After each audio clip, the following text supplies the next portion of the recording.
Hi, I'm Mark from LM Small Engine. Today we're working on a Husqvarna all-wheel drive push mower. It's a HU725 AWD HQ.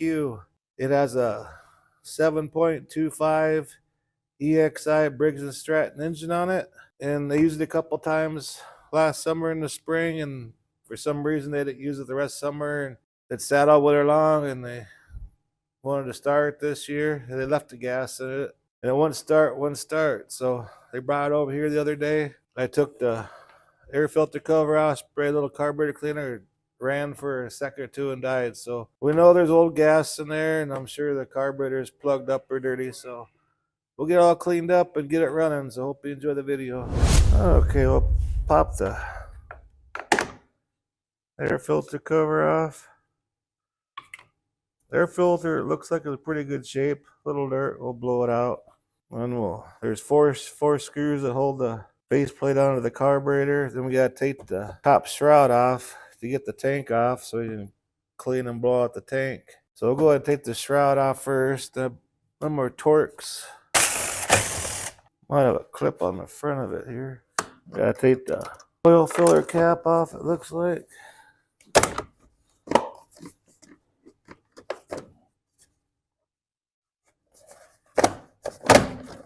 There we go. Then we gotta take the recoil and top housing off. That looks like a 5/16.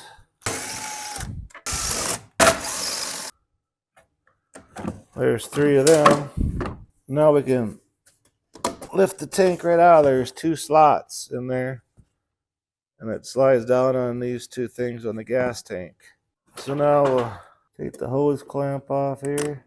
This is a plastic carburetor, so kind of be careful when you're rocking it back and forth to break the seal so you don't break that nipple off there.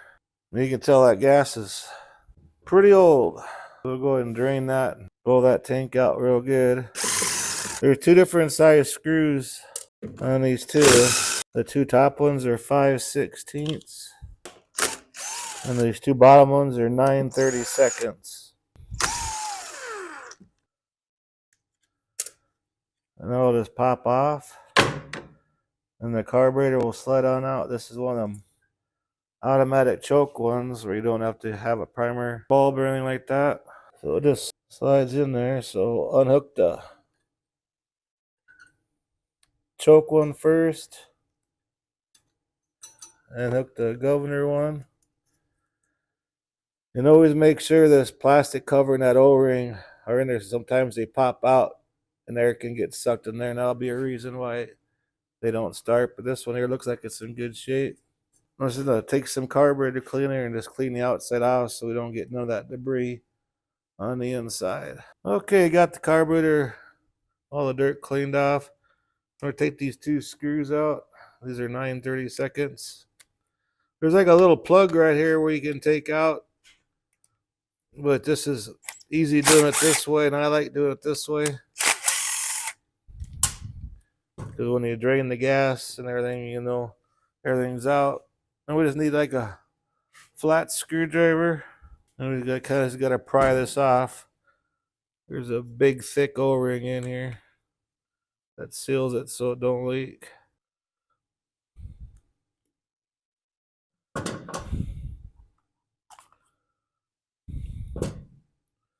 There's the O-ring right here. Just kind of check it, make sure ain't no cracks in there. Take like a paper towel and clean it, make sure ain't no dust in there. I don't know if you can be able to tell in the camera, but there's a lot of dust flakes in there. So I'm going to blow that out real good. We have a little screen in the tank, but a lot of the smaller particles can get through. And here's our main jet right here. That's what you have to open up. Now just use a piece of wire off this it's an old flywheel brake cable. Just split it apart, and these work perfect for cleaning these jets out.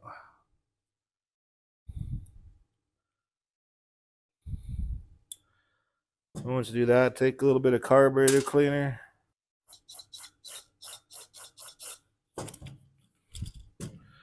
And we'll just kind of clean this out in here, and we'll blow that out real good. I didn't see no water in there, just a little bit of little bit of dirt will clog that jet up. Okay, so now we can put it back together again. And this little indent right here, that will go where this jet is. So it'll go just like that. And kind of get your holes lined up. Just kind of like pressed together. Got little Briggs engines here. They're really simple to work on. Okay, now we can go ahead and put it back on the engine. And like I said, just make sure that plastic piece is pressed in all the way and everything. Put our governor rod on. And our heat manifold or whatever you call it for the automatic choke. Get it all lined up. And just press it on there just like that. I don't know if you'll be able to see this in here, but there is lots and lots of dirt on the bottom. There's like a little round screen there on the bottom. There's a lot of debris on that too, so I'm gonna blow this gas tank out real good here before we put that on there. That looks a lot better in there now. Their gas can must have been dirty or something, unless that gas cap actually came off there mowing and some dirt got in there. It's hard telling. Then we lift these up over these two. Push it down and there we go. Now we can go and put our recoil and top housing back on. There's 3 5/16" bolts. And just make these snug. It's all plastic up there. You don't want to crack something. Okay, now I'll put the air filter base on. Here's this vent that slides on here.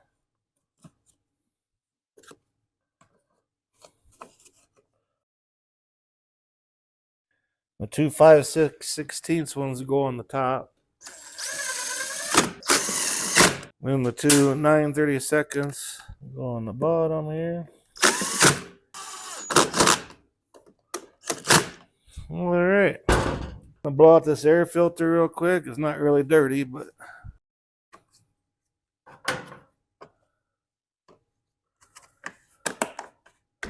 snap into place.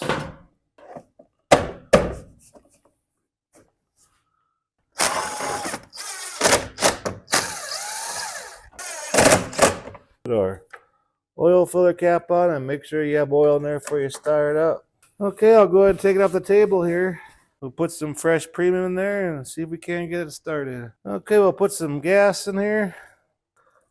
And this is automatic choke, so we don't have to use a primer or nothing. It says on here you can use 10% ethanol. I just like using premiums. I like using all these small engines. So it should be good to go. Squeeze the handle.